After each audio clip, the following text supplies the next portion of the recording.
بسم اللہ الرحمن الرحیم۔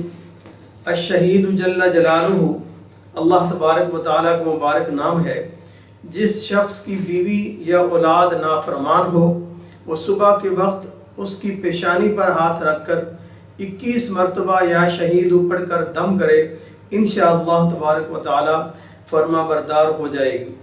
بعض علماء کرام کے نزدیک 21 کی بجائے 41 بار پڑھنا مفید ہے۔ یہ جتنا بھی زیادہ سے زیادہ پڑھ لیں تو انشاءاللہ اللہ تبارک و تعالیٰ کی مدد آئے گی، اور انشاءاللہ ثم انشاءاللہ اولاد جو نافرما بردار ہے، بیوی نافرما بردار ہے، وہ فرما بردار ہو جائے گی۔